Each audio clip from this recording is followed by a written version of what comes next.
Assalamualaikum warahmatullahi wabarakatuh. Bertemu lagi dengan kami di channel Para Pejuang NIP. Nah, di video sederhana kali ini kami akan membahas seputaran tentang materi pedagogik ya, di mana materi ini dikutip dari FR SKB sebelumnya ya. Nah, jadi teman-teman wajib nonton video ini sampai habis. Tapi sebelumnya jangan lupa di subscribe terlebih dahulu agar tidak ketinggalan video-video kita selanjutnya ya. Langsung saja kita ke soal yang pertama. Refleksi pembelajaran merupakan kegiatan evaluasi diri bagi seorang guru dalam melihat kegiatan pembelajaran yang telah dilaksanakan. Evaluasi diri guru dalam melaksanakan pembelajaran dapat berupa A. Penilaian tertulis maupun lisan oleh peserta didik terhadap gurunya. B. Evaluasi diri guru dengan melakukan analisis hasil tes tertulis, lisan maupun penugasan. C. Penilaian atau observasi pelaksanaan pembelajaran oleh teman sejawat. D. Untuk mengetahui kekurangan dan kelemahan dari pembelajaran. Dan E. Penilaian tertulis, evaluasi, dan observasi. Nah, jawaban untuk soal nomor 1 ini adalah jawaban yang E ya. Penilaian tertulis, evaluasi, dan observasi. Nah, apabila ada soal seperti ini, mohon agar lebih teliti ya, sangat-sangat teliti, karena konteks soal seperti ini yang ditanyakan itu adalah evaluasi diri guru dalam melaksanakan pembelajaran dapat berupa. Nah, jawaban dari A sampai C itu adalah termasuk evaluasi diri ya. Nah, akan tetapi yang di sini yang ditanyakan itu tidak sebagian ya. Yang ditanyakan di sini adalah seluruhnya ya, keseluruhan. Jadi evaluasi diri guru itu mencakup penilaian tertulis, evaluasi, dan observasi ya. Nah, seperti itu. Jadi refleksi pembelajaran kan merupakan kegiatan evaluasi diri bagi seorang guru dalam melihat kegiatan pembelajaran ya yang telah dilaksanakan. Nah, evaluasi diri guru itu dalam melaksanakan pembelajaran dapat berupa penilaian tertulis maupun lisan ya oleh peserta didik.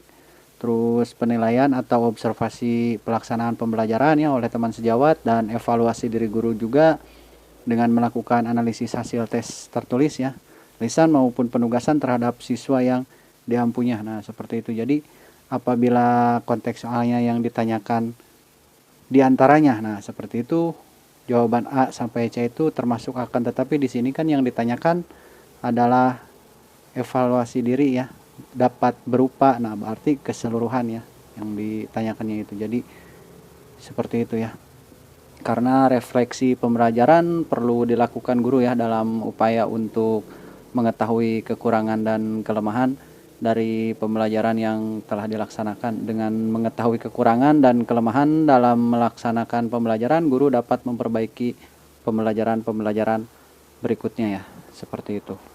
Selanjutnya kita ke soal nomor 2. Dalam setiap kegiatan pembelajaran ada 4 kegiatan yang dilaksanakan secara terus-menerus, sehingga pada akhirnya guru mendapatkan kepuasan dalam mengajar dan siswa mendapatkan kepuasan dalam belajar, yaitu A. Perencanaan, pelaksanaan, refleksi, dan tindak lanjut. B. Refleksi, perencanaan, pelaksanaan, dan tindak lanjut. C. Pelaksanaan, refleksi, penilaian, dan tindak lanjut. D.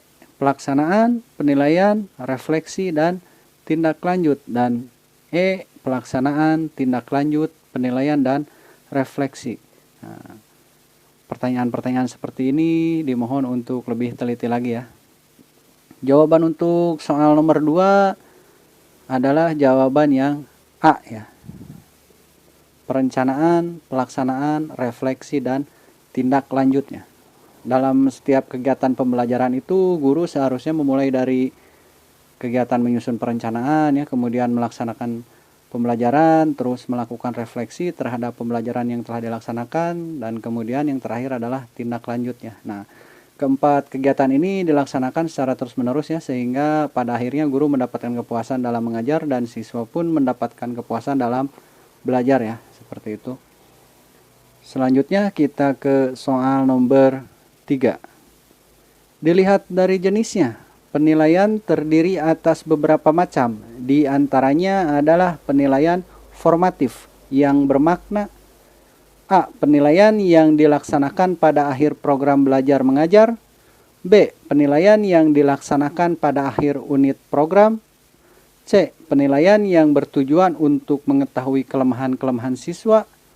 D. Penilaian yang bertujuan untuk mengetahui faktor-faktor individu. Dan E. Penilaian yang dilaksanakan dalam rangka menyeleksi atau menyaring. Jawaban untuk soal nomor 3 ini adalah jawaban yang A ya. Penilaian yang dilaksanakan pada akhir program belajar mengajar. Nah, kita uraikan ya satu persatu jenis-jenis penilaian. Dilihat dari jenisnya itu, penilaian terdiri atas beberapa macam ya, yaitu penilaian formatif, penilaian sumatif, penilaian diagnostik, penilaian selektif, dan penilaian penempatan ya. Nah, di mana penilaian formatif itu adalah penilaian yang dilaksanakan pada akhir program belajar mengajar ya, untuk melihat tingkat keberhasilan proses belajar mengajar itu sendiri. Penilaian formatif itu berorientasi pada proses yang akan memberikan informasi kepada guru ya, apakah program itu atau proses tersebut mengajar masih perlu diperbaiki atau tidak ya. Sedangkan penilaian sumatif itu adalah penilaian yang dilaksanakan pada akhir unit program ya, misalkan penilaian yang dilaksanakan pada akhir semester atau akhir tahun ya. Tujuan penilaian ini adalah untuk mengetahui hasil yang dicapai oleh para siswanya ya, yakni seberapa jauh ya siswa telah mencapai kompetensi yang ditetapkan dalam kurikulum penilaian ini berorientasi pada produk atau hasilnya. Sedangkan penilaian diagnostik itu adalah penilaian yang bertujuan untuk mengetahui kelemahan-kelemahan siswa ya, serta faktor-faktor penyebabnya. Pelaksanaan penilaian semacam ini biasanya bertujuan untuk keperluan bimbingan belajar ya, terus pengajaran remedial, menemukan kasus-kasus dan lain sebagainya ya. Selanjutnya ada penilaian selektif ya, di mana penilaian selektif itu adalah penilaian yang dilaksanakan dalam rangka menyeleksi atau menyaring ya, memilih siswa untuk mewakili sekolah dalam lomba-lomba tertentu, termasuk jenis penilaian selektif ya. Untuk kepentingan yang lebih luas, penilaian selektif misalkan selektif itu ada penerimaan siswa baru atau mahasiswa baru ya. Nah, seperti itu. Jadi dilakukan dalam rekrutmen seperti itu. Untuk yang terakhir ada penilaian penempatan ya, di mana penilaian penempatan itu adalah penilaian yang bertujuan untuk mengetahui keterampilan ya, prasyarat yang diperlukan bagi suatu program belajar ya, dan penguasaan belajar seperti yang diprogramkan, seperti memulai kegiatan belajar untuk program tersebut ya. Selanjutnya kita ke soal nomor 4. Beberapa referensi maupun pengalaman mengelola pembelajaran menunjukkan bahwa kesulitan belajar siswa disebabkan oleh beberapa faktor, kecuali A. Faktor fisiologis, B. Faktor sosial, C. Faktor emosional, D. Faktor budaya, dan E. Faktor intelektual. Nah, jawaban untuk soal nomor 4 ini adalah jawaban yang D ya, faktor budaya. Di mana beberapa referensi maupun pengalaman itu mengelola pembelajaran yang menunjukkan bahwa kesulitan belajar siswa itu disebabkan oleh beberapa faktor ya, yaitu yang pertama faktor fisiologis ya. Yang dimaksud kesulitan belajar siswa yang dapat ditimbulkan oleh faktor fisiologis itu adalah kesulitan belajar yang disebabkan karena gangguan fisik ya, seperti gangguan penglihatan, pendengaran, gangguan sistem saraf, dan lain sebagainya ya. Terus yang kedua itu ada faktor sosial ya, lingkungan keluarga, masyarakat, dan sekolah sangat berpengaruh sekali ya terhadap motivasi belajar siswa. Suatu keluarga yang tercipta suasana kondusif dapat menjadikan anak termotivasi tinggi ya dalam belajar dan nyaris tidak ada kesulitan dalam belajar. Yang ketiga itu ada faktor emosional ya, di mana siswa akan cepat emosi, mudah tersinggung ya, mudah marah, dapat menghambat belajarnya juga. Nah, keadaan siswa seperti itu disebabkan oleh masalah-masalah tertentu ya. Dan yang keempat itu ada faktor intelektual ya. Siswa yang mengalami kesulitan belajar disebabkan oleh faktor intelektual, umumnya kurang berhasil dalam menguasai konsep-konsep pembelajaran tertentu ya, atau prinsip atau algoritma tertentu ya, walaupun telah berusaha mempelajarinya. Dan yang kelima itu ada faktor pedagogis ya, yaitu faktor lain yang menyebabkan siswa kesulitan belajar. Faktor kurang tepatnya guru mengelola pembelajaran dan menerapkan metodologi pendidikan ya. Nah, seperti itu. Selanjutnya kita ke soal nomor 5. Evaluasi pembelajaran merupakan suatu proses berkelanjutan tentang pengumpulan dan penafsiran informasi untuk menilai keputusan-keputusan yang dibuat dalam merancang suatu sistem pembelajaran yang berfungsi untuk A. Menentukan angka kemajuan atau hasil belajar siswa. B. Alat ukur yang akurat dan bermakna untuk mengumpulkan informasi. C. Penempatan siswa ke dalam situasi pembelajaran yang tepat. D. Mengenal latar belakang siswa. Dan E. Alat pengukur pencapai tujuan pembelajaran. Nah, jawaban untuk soal nomor 5 ini adalah jawaban yang E ya. Alat pengukur pencapaian tujuan pembelajaran ya. Nah, hati-hati terbalik sama jawaban yang B ya. Di jawaban yang B itu adalah alat ukur, sedangkan yang E itu alat pengukur ya. Nah, untuk alat ukur itu adalah tujuannya ya, sedangkan alat pengukur itu adalah fungsinya ya. Di sini kita cantumkan evaluasi pembelajaran mempunyai fungsi sebagai berikut ya, yaitu alat pengukur pencapaian tujuan pembelajaran, terus alat mendiagnostik kesulitan belajar siswa, dan alat penempatan siswa sesuai minat dan bakat siswa ya. Selain itu kita cantumkan juga evaluasi pembelajaran mempunyai beberapa tujuan ya, antara lain menentukan angka kemajuan atau hasil belajar siswa ya, penempatan siswa ke dalam situasi pembelajaran yang tepat dan serasi dengan tingkat kemampuan ya, minat serta karakteristik yang dimilikinya ya. Terus yang ketiga itu mengenal latar belakang siswa ya, psikis, fisik, dan lingkungan ya, yang berguna bagi penempatan maupun penentuan penyebab kesulitan belajar siswa, dan juga berfungsi sebagai masukan guru bimbingan konseling ya. Dan yang terakhir itu yang keempat sebagai umpan balik ya bagi guru yang pada saatnya dapat digunakan dalam menyusun program remedial dan pengayaan ya. Jadi seperti itu. Lanjut kita ke materi pedagogik model perencanaan pembelajaran ya. Nah, langsung saja kita ke soal yang pertama. Model perencanaan penggunaan atau pemanfaatan media yang efektif dikenal dengan istilah Azure. Model ini menyarankan 6 kegiatan utama dalam perencanaan pembelajaran. Salah satunya adalah state objective yang artinya A. Menganalisis karakteristik pembelajaran. B. Merumuskan tujuan pembelajaran. C. Menggunakan materi dan media. D. Meminta tanggapan siswa. Dan E. Mengevaluasi proses belajar. Jawaban untuk soal yang pertama ini adalah jawaban yang B ya, merumuskan tujuan pembelajaran. Di mana model perencanaan penggunaan atau pemanfaatan media yang efektif ya, atau dikenal juga dengan istilah Azure itu, model ini menyarankan 6 kegiatan utama ya dalam perencanaannya. Nah, diantaranya itu adalah yang pertama analis learner karakteristik ya, atau menganalisa karakteristik pembelajar. Nah, pembelajar ini bisa diikuti oleh siswa, mahasiswa, atau peserta pelatihan dan sebagainya ya. Yang kedua itu ada state objective, merumuskan tujuan pembelajaran ya, yaitu perilaku atau kemampuan baru apa, atau pengetahuan keterampilan, sikap ya, yang diharapkan siswa memiliki setelah proses belajar mengajar. Nah, tujuan ini mungkin dijabarkan dari silabus, buku tes, kurikulum, atau dikembangkan sendiri oleh guru itu ya. Yang ketiga ada select, modify, or design materials ya, yaitu memilih, memodifikasi, atau merancang dan mengembangkan materi dan media yang tepat ya. Yang keempat ada utilize materials ya, yaitu menggunakan materi dan media.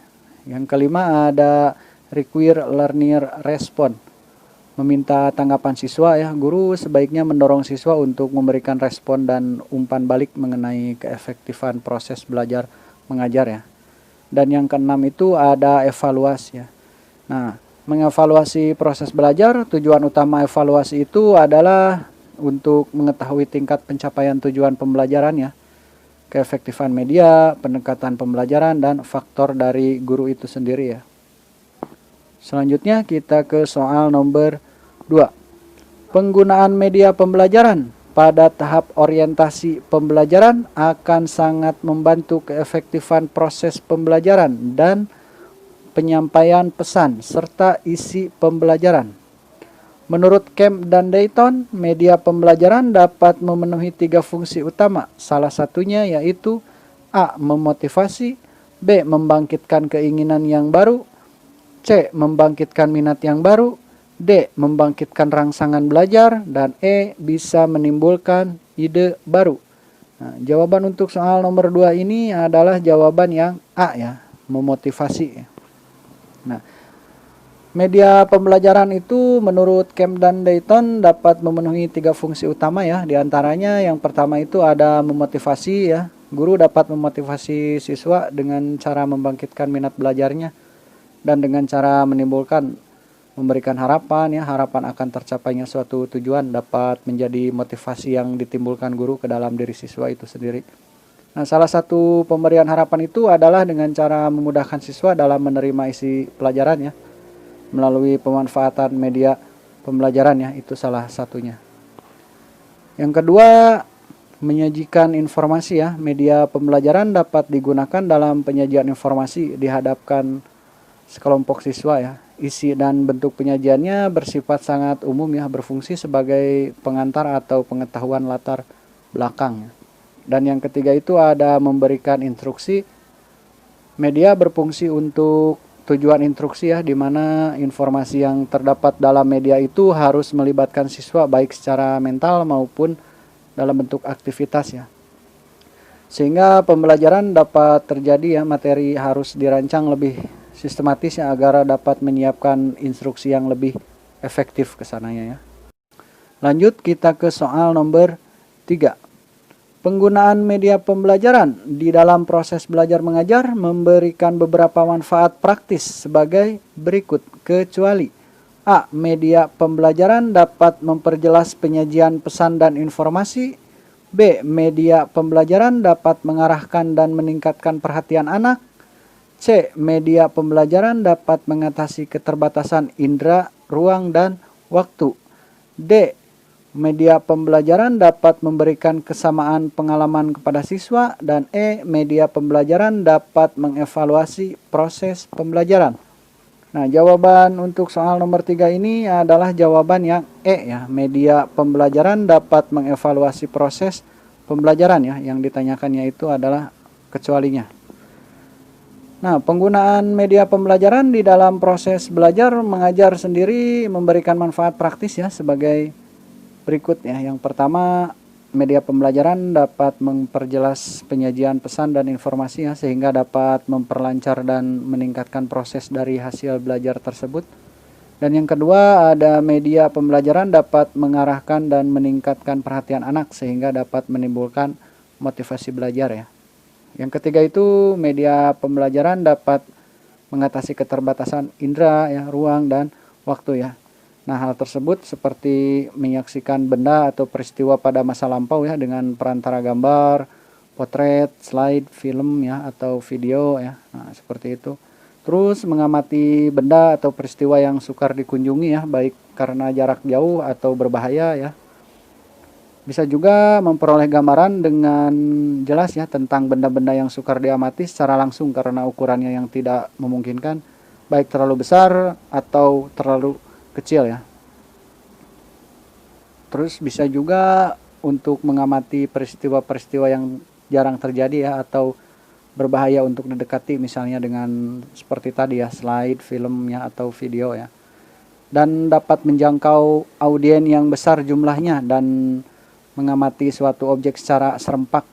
Dengan siaran radio atau televisi, ratusan bahkan ribuan mahasiswa atau siswa dapat mengikuti pembelajaran secara bersama-sama ya, sekaligus. Dan yang keempat itu ada media pembelajaran dapat memberikan kesamaan pengalaman kepada siswa ya tentang peristiwa-peristiwa di lingkungan mereka sendiri. Selanjutnya kita ke soal nomor 4. Peraturan Menteri Pendidikan dan Kebudayaan nomor 22 tahun 2016 tentang standar proses pendidikan dasar dan menengah menyebutkan komponen RPP adalah sebagai berikut, kecuali A. Identitas sekolah yaitu nama satuan pendidikan. B. Identitas mata pelajaran atau tema dan subtema. C. Kelas dan semester. D. Materi pokok. Dan E. Lokasi waktu yang telah ditentukan. Nah, jawaban untuk soal nomor 4 ini adalah jawaban yang E ya. Lokasi waktu yang telah ditentukan ya. Jadi teman-teman harus teliti ya akan kata-kata lokasi waktu yang telah ditentukan ini ya. Nah, untuk Peraturan Menteri Pendidikan dan Kebudayaan nomor 22 tahun 2016 tentang standar proses pendidikan dasar dan menengah ya menyebutkan komponen RPP itu adalah yang pertama identitas sekolah ya. Terus yang kedua itu identitas mata pelajaran ya, subtema atau tema ya. Yang ketiga kelas dan semester, yang keempat materi pokok, yang kelima itu alokasi waktu ditentukan sesuai dengan keperluan untuk mencapai KD ya dan beban belajar dengan mempertimbangkan jumlah jam pelajaran yang tersedia dalam silabus dan KD yang harus dicapai ya. Yang keenam itu tujuan pembelajaran yang dirumuskan berdasarkan KD ya dengan menggunakan kata kerja operasional yang dapat diamati dan diukur ya, mencakup sikap, pengetahuan dan keterampilan. Yang ketujuh itu kompetensi dasar dan indikator pencapaian kompetensi ya. Yang kedelapan, materi pembelajaran memuat fakta, konsep, prinsip, dan prosedur yang relevan ya, dan ditulis dalam bentuk butir-butir sesuai dengan rumusan indikator ketercapaian kompetensi itu ya. Yang kesembilan itu metode pembelajaran ya digunakan oleh pendidik untuk mewujudkan suasana belajar dan proses pembelajaran agar peserta didik mencapai kompetensi dasar yang disesuaikan dengan karakteristik peserta didik ya.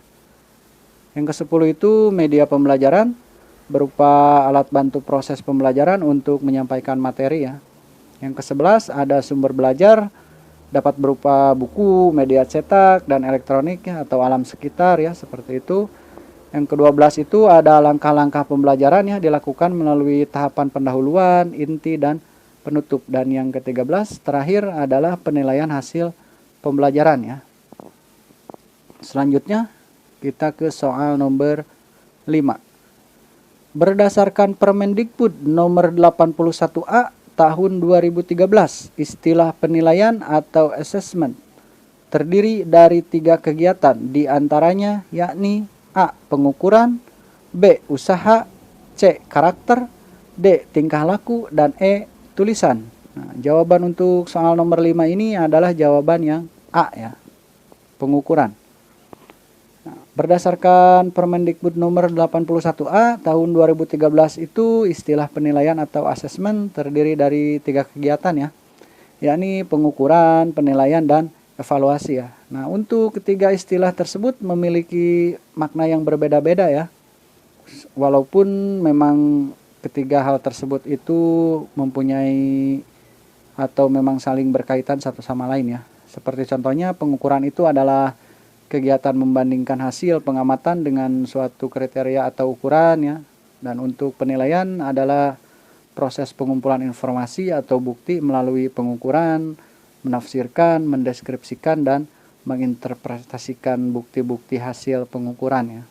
Dan untuk evaluasi sendiri itu adalah proses mengambil keputusan berdasarkan hasil-hasil penilaian ya. Nah, selanjutnya kita ke materi pedagogik di bidang prinsip-prinsip pembelajaran ya, di mana prinsip-prinsip pembelajaran itu keluar ya pada saat tes SKB sebelumnya. Langsung saja kita ke soal nomor 1. Prinsip pembelajaran yang mendidik menjadi salah satu unsur kompetensi pedagogik yang harus dimiliki guru. Terdapat 2 aliran teori belajar, yakni aliran teori belajar tingkah laku atau behavioristik dan teori belajar kognitif, Yang dimaksud dengan teori belajar behavioristik adalah A. Teori yang mempelajari perkembangan intelektual atau mental individu. B. Teori yang mempelajari perkembangan intelektual atau mental setiap orang. C. Teori belajar yang merupakan proses pembentukan hubungan antara stimulus dan respon. D. Teori belajar yang merupakan proses pembentukan hubungan stimulus. Dan E. Teori belajar yang merupakan proses pembentukan respon. Jawaban untuk soal nomor 1 ini adalah jawaban yang A ya. Teori yang mempelajari perkembangan intelektual atau mental individu ya. Nah, teori belajar behavioristik itu adalah teori yang mempelajari perkembangan intelektual atau mental individu. Di dalamnya terdapat dua hal ya, yaitu yang pertama uraian tentang apa yang terjadi dan diharapkan terjadi pada intelektual. Yang kedua itu uraian tentang kegiatan intelektual anak mengenai hal-hal yang bisa dipikirkan pada usia tertentu ya. Nah, teori belajar tingkah laku juga dinyatakan oleh Orton ya sebagai suatu keyakinan bahwa pembelajaran terjadi melalui hubungan stimulus atau rangsangan dan respon ya atau respons. Lanjut kita ke soal nomor 2. Teori belajar tingkah laku atau behavioristik terbagi menjadi 4 teori belajar yang dikemukakan oleh para ahli, yaitu teori belajar dari Thorndike, Skinner, Pavlov, dan Bandura. Keempat ahli tersebut memiliki pendapat atau penerapan seperti di bawah ini, kecuali A. Hukum belajar yang dikenal dengan sebutan law of effect.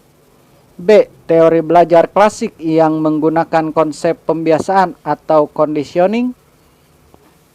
C. Hukum perpindahan asosiasi atau law of associative shifting.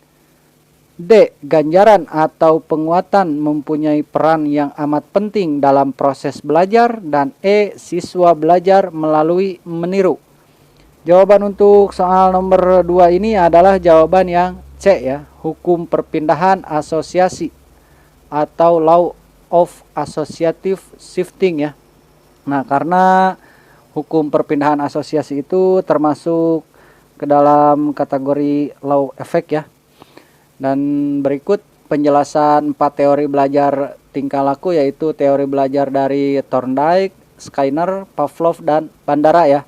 Nah, untuk teori belajar dari Thorndike sendiri adalah, nama lengkapnya itu adalah Edward Lee Thorndike ya.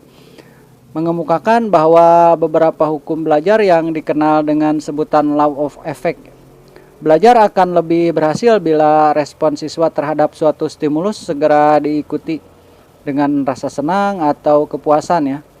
Rasa senang atau kepuasan itu sendiri bisa timbul sebagai akibat anak mendapatkan pujian ya atau ganjaran lainnya. Nah, stimulus ini termasuk reinforcement ya. Yang kedua itu ada teori belajar Pavlov ya. Nah, Pavlov itu terkenal dengan teori belajar klasik ya. Pavlov sendiri mengemukakan bahwa konsep pembiasaan atau conditioning terkait dengan kegiatan belajar mengajar. Agar siswa belajar dengan baik maka harus dibiasakan. Nah, misalnya itu agar siswa mengerjakan soal pekerjaan rumah dengan baik, biasakanlah dengan memeriksanya, menjelaskannya, atau memberi feedback ya terhadap hasil pekerjaannya. Yang ketiga itu ada teori belajar Skinner ya. Nah, teori belajar Skinner sendiri menyatakan bahwa ganjaran atau penguatan mempunyai peranan yang amat penting dalam proses belajar. Nah, terdapat perbedaan antara ganjaran dan penguatan itu ya. Ganjaran menurutnya itu ganjaran merupakan respon yang sifatnya menggembirakan dan merupakan tingkah laku yang sifatnya subjektif ya. Sedangkan penguatan sendiri merupakan sesuatu yang mengakibatkan meningkatnya kemungkinan suatu respon dan lebih mengarah pada hal-hal yang dapat diamati dan diukur ya. Nah, yang keempat itu ada teori belajar Bandura ya. Bandura itu mengemukakan bahwa sistem belajar melalui meniru. Nah, pengertian dari meniru itu sendiri adalah bukan berarti menyontek ya, tetapi meniru hal-hal yang dilakukan oleh orang lain, terutama itu gurunya sendiri ya. Nah, jika tulisan guru baik, guru berbicara sopan santun dengan menggunakan bahasa yang baik dan benar, tingkah laku yang terpuji, menerangkan dengan jelas dan sistematik, maka siswa akan menirunya ya. Jika contoh-contoh yang dilihatnya kurang baik, ia pun akan menirunya. Dengan demikian, guru harus menjadi manusia model yang profesional ya. Selanjutnya kita ke soal nomor 3. Penelitian yang dilakukan Van Hill melahirkan beberapa kesimpulan mengenai tahap-tahap perkembangan kognitif anak dalam memahami geometri. Ia menyatakan bahwa terdapat beberapa pemahaman geometri, di antaranya A. Tahap dedukasi formal, B. Tahap evaluasi, C. Tahap praevaluasi, D. Tahap penyempurnaan, dan E. Tahap penilaian. Jawaban untuk soal nomor 3 ini adalah jawaban yang A ya, tahap dedukasi formal. Nah, adapun kelima tahap pemahaman geometri menurut Van Hill sendiri yaitu tahap visualisasi ya, atau pengenalan.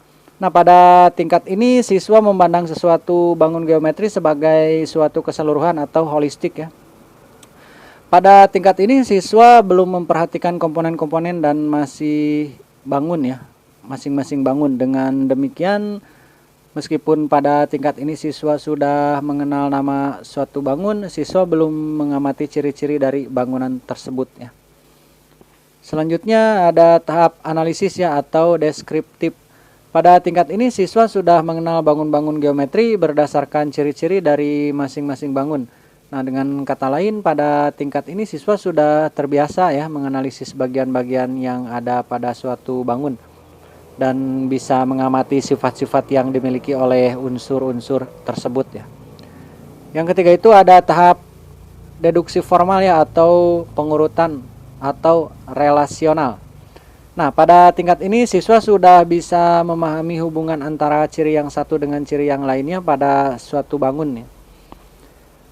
Dan yang keempat itu ada tahap deduksi ya. Pada tingkat ini ada beberapa tahap ya, ini siswa sudah dapat mengambil kesimpulan secara deduktif ya, untuk menarik kesimpulan dari hal-hal yang bersifat khusus ya. Terus siswa juga mampu memahami pengertian-pengertian pangkal, definisi-definisi, aksioma-aksioma, dan teorema-teorema dalam geometri ya. Dan siswa sudah mulai mampu menyusun bukti-bukti secara formal ya. Nah, ini berarti bahwa pada tingkat ini siswa sudah memahami proses berpikir yang bersifat deduktif ya, aksiomatis, dan mampu menggunakan proses berpikir tersebut.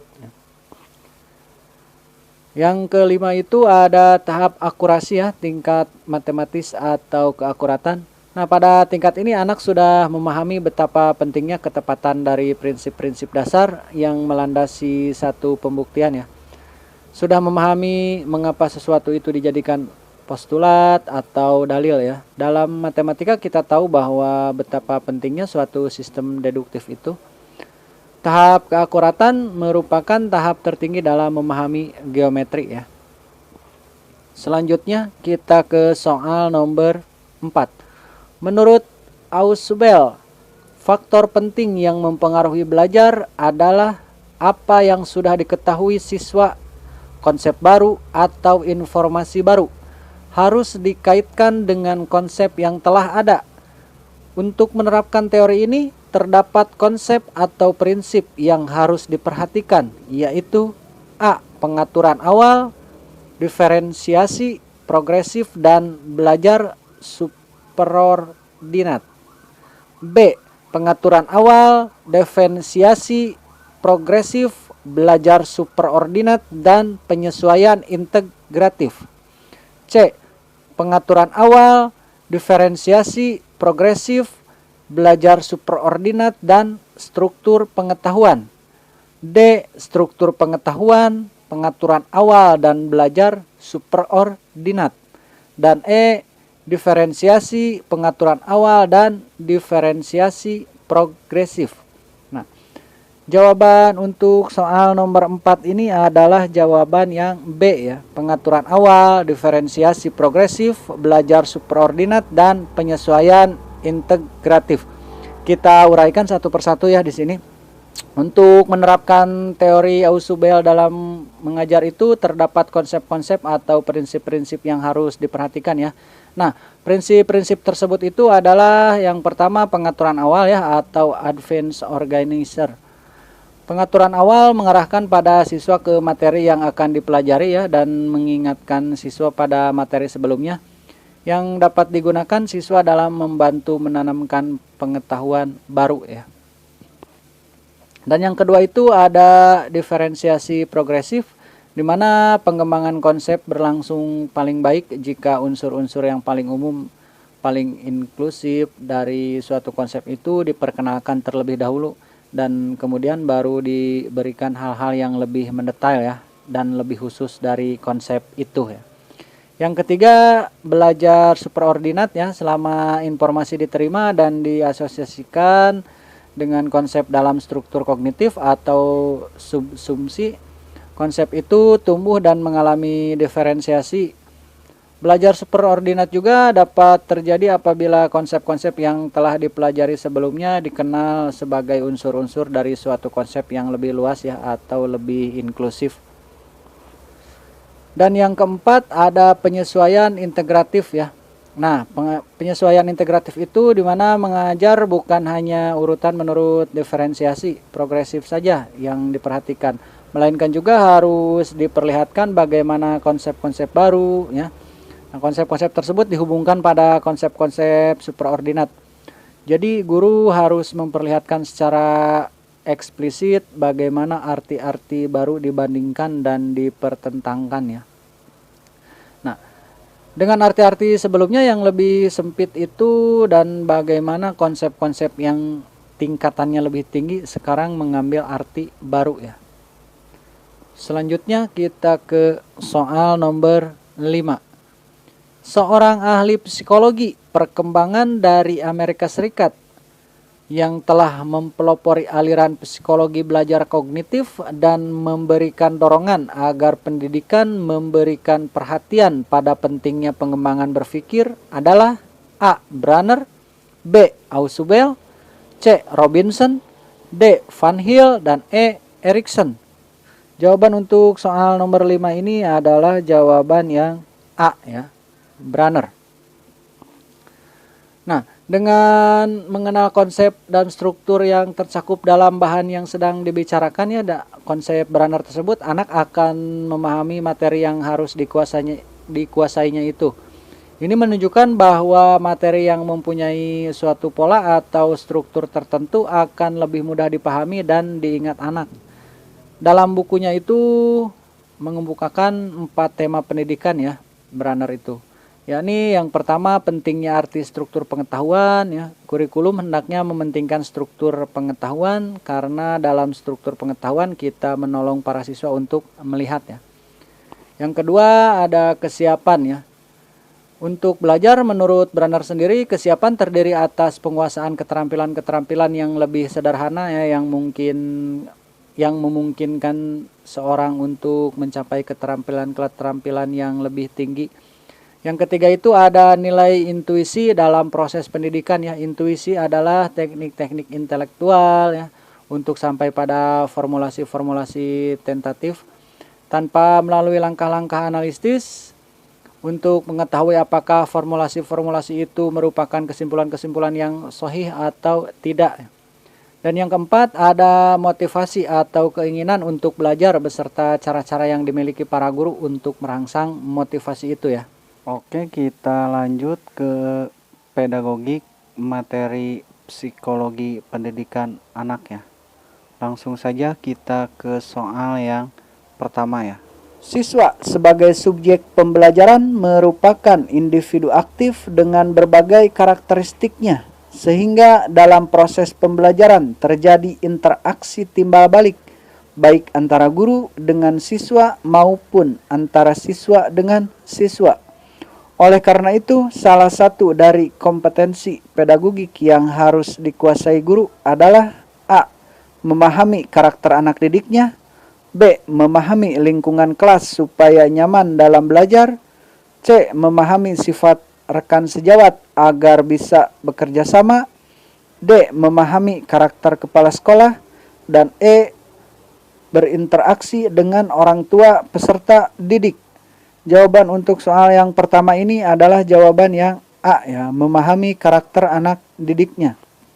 Karena dengan memahami karakteristik anak didiknya itu sehingga tujuan pembelajaran ya, materi yang disiapkan dan metode yang dirancang untuk menyampaikannya benar-benar sesuai dengan karakteristik siswanya itu ya. Nah, untuk teman-teman yang membutuhkan file berbentuk PDF ya, bisa teman-teman di download ya, di kolom deskripsi video-video saya sebelumnya saya sudah cantumkan ya. Teman-teman tinggal download untuk mempermudah teman-teman dalam belajar ya. Silahkan dicek kembali video-video saya sebelumnya. Lanjut saja kita ke soal nomor 2. Dalam psikologi perkembangan ada dua metode yang sering dipakai dalam meneliti perkembangan manusia, yaitu longitudinal dan cross-seksional. Dengan metode longitudinal, maka peneliti dapat A. Mengamati dan mengkaji perkembangan satu atau banyak orang yang sama usia dalam waktu yang tidak lama. B. Mengamati dan mengkaji perkembangan satu atau banyak orang yang sama usia dalam waktu yang lama. C. Mengamati dan mengkaji perkembangan satu atau banyak orang yang beda usia dalam waktu yang tidak lama. D. Mengamati dan mengkaji perkembangan satu atau banyak orang yang beda usia dalam waktu yang lama. Dan E. Mengamati dan mengkaji perkembangan hanya bisa satu orang saja dalam waktu yang lama. Nah, untuk menghadapi soal-soal seperti ini, teman-teman harus lebih teliti ya, terutama pada jawaban yang hampir sama ya. Jadi, teman-teman harus benar-benar bisa membacanya atau memahaminya kata demi kata ya. Jawaban untuk soal nomor 2 ini adalah jawaban yang B ya. Mengamati dan mengkaji perkembangan satu atau banyak orang yang sama usia dalam waktu yang lama. Nah, dengan metode longitudinal itu penelitian dapat mengamati ya dan mengkaji perkembangan satu atau banyak orang yang sama usia dalam waktu yang lama ya. Sehingga penelitian tersebut mendapatkan hasil yang sangat sempurna ya. Nah, sebagai contoh itu peneliti Louis Terman yang mengikuti perkembangan sekelompok anak jenius ya dari masa prasekolah sampai masa dewasa ya. Waktu mereka sudah mencapai karir dan kehidupan yang mapan, perbedaan karakteristik setiap saat itulah yang diasumsikan sebagai tahap perkembangan ya. Penelitian dengan metode longitudinal itu mempunyai kelebihan ya, yaitu kesimpulan yang diambil lebih meyakinkan ya karena membandingkan karakteristik anak yang sama pada usia yang berbeda-beda. Nah, sehingga setiap perbedaan dapat diasumsikan sebagai hasil perkembangan dan pertumbuhan. Akan tetapi metode ini juga memiliki kekurangan ya. Kekurangannya itu metode ini memerlukan waktu yang sangat lama ya untuk mendapatkan hasil yang sempurna. Lanjut kita ke soal nomor 3. Salah satu metode psikologi perkembangan adalah dengan metode cross-seksional. Dengan metode tersebut, maka peneliti dapat A. Mengamati dan mengkaji banyak anak dengan berbagai usia dalam waktu yang sama. B. Mengamati dan mengkaji satu anak dengan berbagai usia dalam waktu yang sama. C. Mengamati dan mengkaji banyak anak dengan usia yang sama dalam waktu yang sama. D. Mengamati dan mengkaji banyak anak dengan berbagai usia dalam waktu yang berbeda. Dan E. Mengamati dan mengkaji banyak anak dengan usia yang berbeda dalam waktu yang berbeda. Nah, soal-soal seperti ini teman-teman harus bisa membedakan ya, terutama di pilihannya ya. Jadi kuncinya itu adalah di tiap katanya. Kalimatnya hampir sama, cuman yang membedakannya itu ada kata tidak atau sebagian atau semuanya ya. Nah, seperti itu ya. Jawaban untuk soal nomor 3 ini adalah jawaban yang A ya. Mengamati dan mengkaji banyak anak dengan berbagai usia dalam waktu yang sama.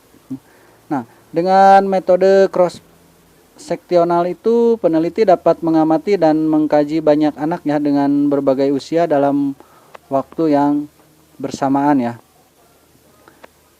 Sebagai contoh juga di sini saya cantumkan ya, ada seorang peneliti yang pernah dilakukan penelitian, maksudnya yang pernah dilakukan oleh Arnold Gisel ya, yang mempelajari ribuan anak dari berbagai tingkatan usia ya, mencatat ciri-ciri fisik dan mentalnya ya, pola-pola perkembangan dan kemampuannya serta perilaku mereka.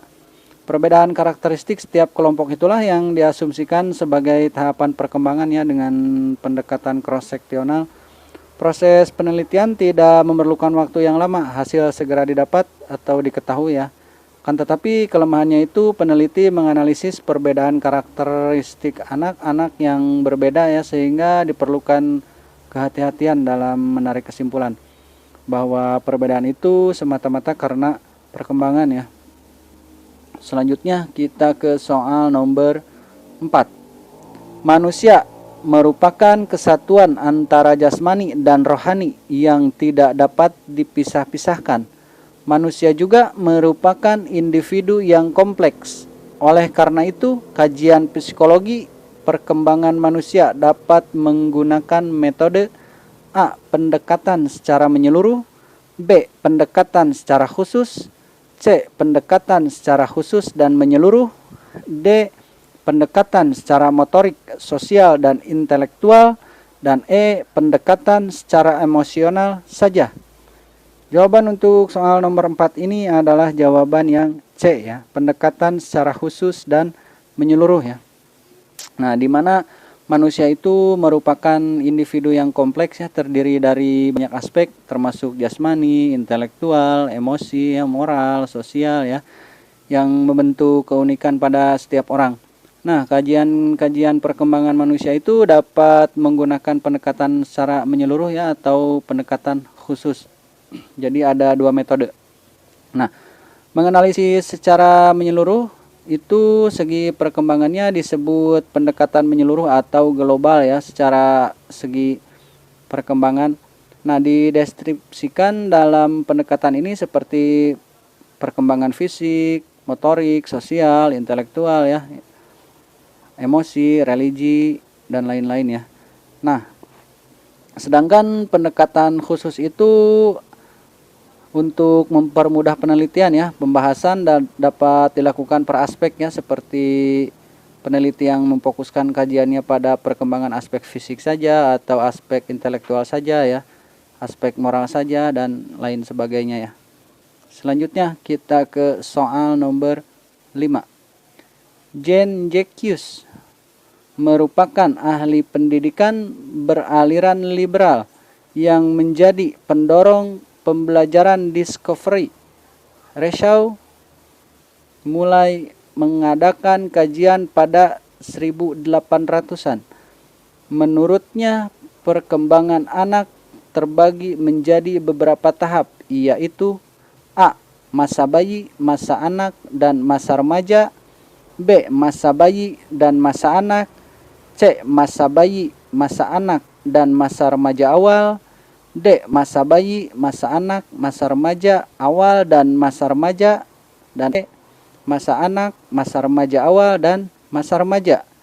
Jawaban untuk soal nomor 5 ini adalah jawaban yang D ya, masa bayi, masa anak, masa remaja, remaja awal, dan masa remaja ya. Nah, menurut Rousseau sendiri, perkembangan anak terbagi menjadi 4 tahap ya, yaitu masa bayi atau infansi ya.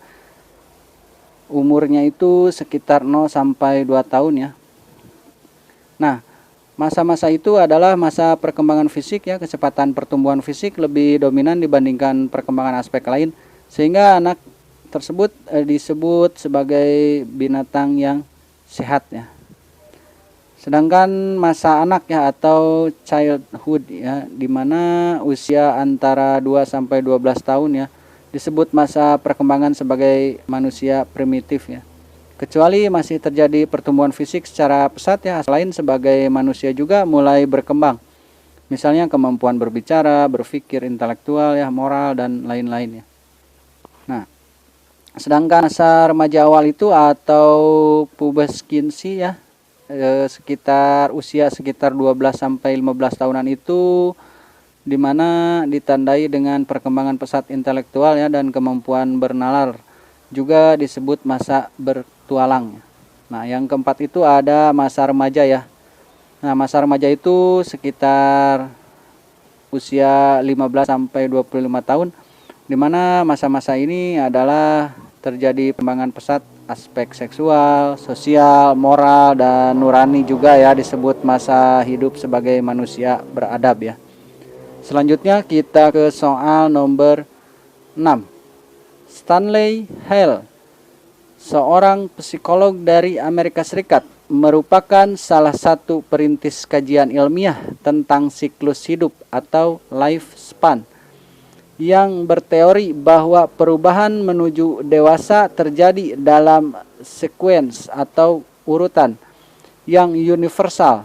Stanley Hall membagi masa perkembangan menjadi beberapa tahap, yaitu A. Masa bayi, masa anak, dan masa remaja.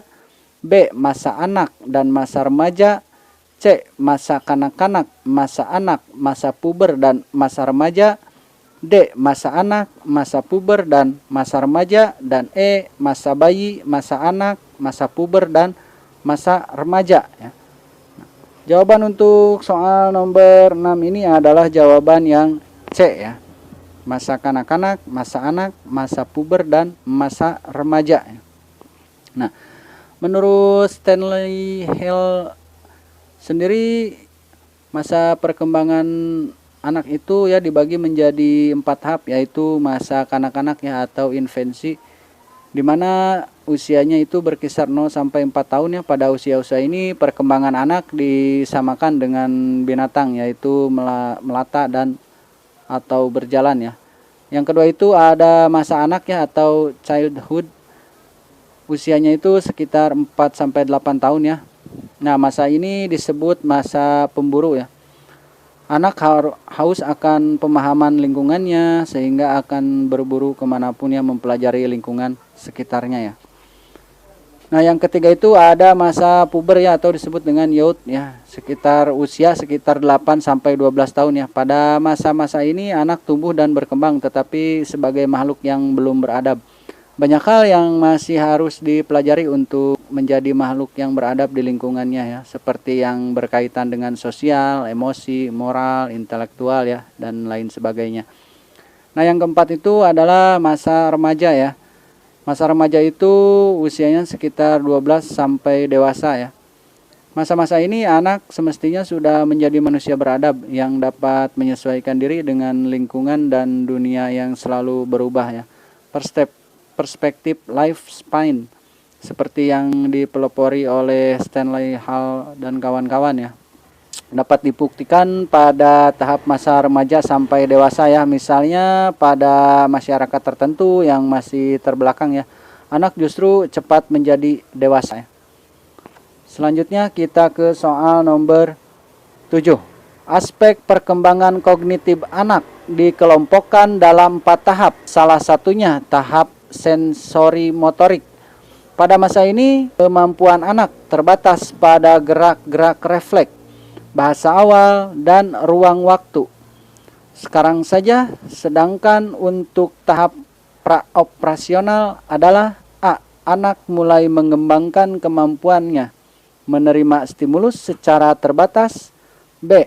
Anak sudah mampu menyelesaikan tugas-tugas menggabungkan atau memisahkan dan menyusun. C. Pada masa ini, anak sudah mampu berpikir tingkat tinggi. D. anak sudah mampu berpikir tingkat tinggi seperti berpikir secara deduktif, induktif, dan menganalisis. Dan E. Anak mampu berpikir secara abstrak dan secara reflektif serta mampu memecahkan berbagai masalah. Jawaban untuk soal kali ini adalah jawaban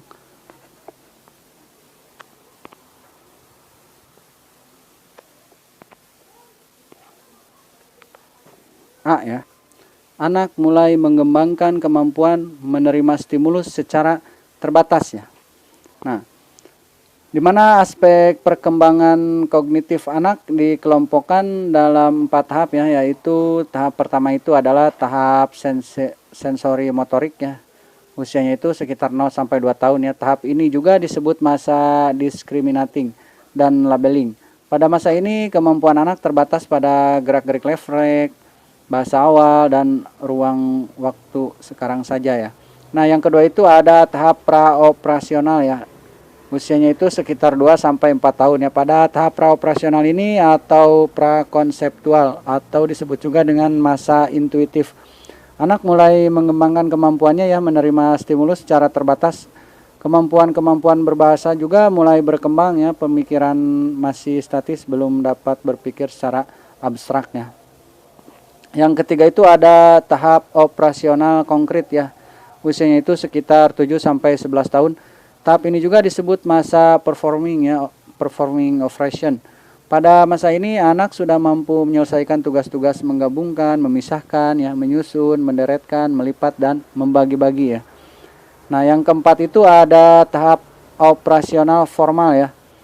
Usianya itu sekitar 11 sampai 15 tahun. Tahap ini juga disebut masa proportional thinking. Pada masa ini anak sudah mampu berpikir tingkat tinggi ya, seperti berpikir secara deduktif, induktif, menganalisis ya, mensintetis, mampu berpikir secara abstrak dan secara reflektif. Selanjutnya kita ke soal nomor 8. Kemampuan kognitif moral seseorang dapat diukur dengan menghadapkannya dengan dilema moral hipotesis yang terkait dengan kebenaran, keadilan, konflik terkait atau aturan dan kewajiban moral. Hal tersebut dikemukakan oleh Jean Piaget, B. Lawrence Kohlberg, C. Erik H. Erikson, D. Robert Haffigers, dan E. Stanley Hall. Jawaban untuk soal nomor 8 ini adalah jawaban yang B ya. Lawrence Kohlberg ya. Nah, di mana mengacu kepada teori perkembangan Piaget ya yang berfokus pada perkembangan kognitif, Kohlberg juga lebih berfokus pada kognitif moral atau moral reasoning ya. Kemampuan kognitif moral seseorang dapat diukur dengan menghadapkan dengan dilema moral, hipotesis yang terkait dengan kebenaran ya, keadilan, konflik terkait aturan dan kewajiban moral. Nah, menurut beliau juga perkembangan moral kognitif anak itu terbagi menjadi 3 tahapan ya, yaitu pre-konvensional moral rationing ya. Yang kedua itu ada konvensional moral rationing, dan yang ketiga itu ada post-konvensional moral rationing ya. Selanjutnya kita ke soal nomor 9. Dalam perkembangan, anak melewati 8 tahap perkembangan atau developmental stage, disebut siklus kehidupan atau life cycles, yang ditandai dengan adanya krisis psikososial tertentu. Teori ini dikemukakan oleh A. Jean Piaget, B. Lawrence Kohlberg, C. Erik H. Erikson, D. Robert Haffigers, dan E. Stanley Hall. Jawaban untuk soal nomor 9 ini adalah jawaban yang C ya, Erik H. Erikson ya. Nah, di mana teori Erikson ini secara luas banyak diterima ya karena menggambarkan perkembangan manusia, mencakup seluruh siklus kehidupan dan mengakui adanya interaksi antara individu dengan konteks sosial ya. Nah, ke-8 tahapan tersebut yaitu yang pertama ada usia 0 sampai 1 tahun ya, disebut basic trust versus mistrust ya. Nah, berkemampuan menerima dan sebaliknya memberi ya. Yang kedua itu usia 2 sampai 3 tahun disebut dengan autonomi versus SEM ya. Endowed, berkemampuan menahan atau membiarkan. Yang ketiga itu ada usia 3 sampai 6 tahun disebut dengan inisiatif versus guild atau berkemampuan menjadikan seperti permainan. Yang keempat itu usia 7 sampai 12 tahun disebut juga dengan industri versus inferiority, berkemampuan membuat atau merangkai sesuatu ya. Yang kelima ada usia 12 sampai 18 tahun disebut dengan identity versus role confusion ya. Nah, berkemampuan menjadi diri sendiri, berbagai konsep diri ya. Nah, yang keenam usia 20 tahun itu disebut intimasi dan isolation, berkemampuan melepas dan mencari jati diri ya. Yang ketujuh usia 20 sampai 50 tahun itu disebut generativity versus stagnation, berkemampuan membuat dan memelihara ya. Dan yang kedelapan ada usia lebih dari 50 tahun itu disebut dengan ego integrity versus desire ya. Selanjutnya di soal nomor 10. Menurut Robert J. Havigers, dalam perkembangan anak melewati 8 tahap perkembangan atau developmental stage, dan ada berapa tugas dalam perkembangan yang harus dikuasai anak pada setiap fase? A. 10 tugas, B. 8 tugas, C. 5 tugas, D. 6 tugas, dan E. 3 tugas. Jawaban untuk soal nomor 10 ini adalah jawaban yang A ya, 10 tugas. Nah, di mana tugas-tugas tersebut, ke-10 tugas tersebut ya adalah yang pertama itu ketergantungan ya atau kemandirian, yang kedua itu memberi atau menerima kasih sayang, yang ketiga hubungan sosial, yang keempat itu ada perkembangan kata hati, yang kelima peran biososio dan psikologis, yang keenam itu penyesuaian dengan perubahan badan, yang ketujuh penguasaan perubahan badan dan motorik, yang kedelapan itu memahami dan ya, yang kesembilan pengembangan kemampuan konseptual dan sistem simbol, yang ke-10 ada kemampuan melihat hubungan dengan alam semesta ya. Nah, ke-10 hal tersebut jadi harus dikuasai atau tidaknya itu perkembangan pada setiap fase akan mempengaruhi penguasaan tugas-tugas pada fase berikutnya ya. Itu menurut Robert J. Havigers ya. Ya, mungkin itu saja video pembahasan kali ini. Mohon maaf apabila masih banyak kekurangan. Jangan lupa like dan subscribe video ini, channel ini, supaya tidak ketinggalan video-video berikutnya ya. Terima kasih.